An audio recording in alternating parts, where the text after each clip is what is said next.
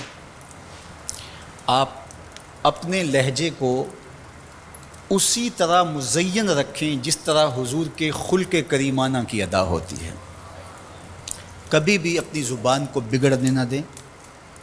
گالی گلوچ اور سب و شتم یہ تو کبھی سوچنا بھی نہ، رد عمل کے طور پر یا عمل کی صورت کے اندر، عمل کی صورت میں تو بہت برا ہے، لیکن رد عمل کی صورت کے اندر بھی اس کی اجازت نہیں ہونی چاہیے کہ کوئی شخص آپ کے لیے کوئی ایسا لفظ استعمال کر رہا ہے تو آپ اس کے مقابلے کے اندر اس طرح کی زبان اختیار کرنے لگ جائیں۔ یہ آپ کا دین، آپ کی اخلاقیات، آپ کی تربیت اس کی اجازت نہیں دیتی۔ کسی کی تربیت اگر اجازت دیتی ہو تو ظاہر ہے اس پر تو ہمارا زور نہیں ہے، لیکن آپ کی تربیت، آپ کا جو فہم دین ہے وہ اس کی اجازت نہیں دیتا کہ آپ اپنے رویوں کو، اپنے طرز زندگی کو اس طرح سا لچر اور بازاری بنا لیں، اور آپ کے منہ سے، آپ کے لفظوں سے، آپ کے رویے سے بدبو نکلتی ہو اور آپ نفرت کے سوداگر بن جائیں، سوء ظن، بدگمانی اور نافہمی کی آگ میں جلتے رہیں اور ہر وقت حسد، بغض، کینے اور نفرتوں کے سوداگر رہیں، تو میں اپنے محبین سے، مخلصین سے، محبت کرنے والوں سے یہ بات کہوں گا کہ آپ اپنا دہن نہ بگڑنے دیجیے، اپنی زبان نہ بگڑنے دیجیے، اپنے لہجے کو کبھی بدبودار نہ ہونے دیجیے، امت کے اندر تفریق کی بدکاری زندگی بھر نہ کرنا۔ اگر کوئی شخص میرے طریقہ کار سے متفق نہیں ہے، جو میں طرز تبلیغ رکھتا ہوں، جو انداز تربیت رکھتا ہوں، بہت سارے لوگ اس سے متفق نہیں ہیں، تو آج تک میرا یہ زور نہیں رہا کہ لوگ اسی طریق پہ آئیں سارا زمانہ جس طریق پہ میں ہوں، تو کسی کو بھی یہ کوئی اختیار حاصل نہیں ہے کہ جو طریق اس نے وضع کیا ہے معروضی حالات کے تحت، جو وہ سمجھتے اپنے فہم کے مطابق کہ اس طرح دین کا کام ہونا چاہیے، تو وہ مجھے اس بات پہ مجبور کرے کہ آپ بھی اس طریق پہ آئیں۔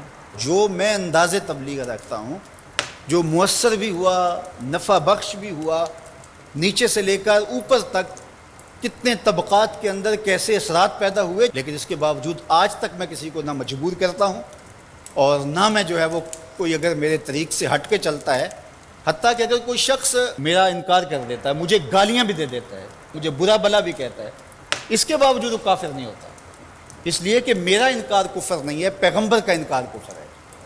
بات سمجھ آ رہی نا بات؟ تو اس لیے ہم بندے اور امتی بن کے رہنا، اسی میں بلائی ہے۔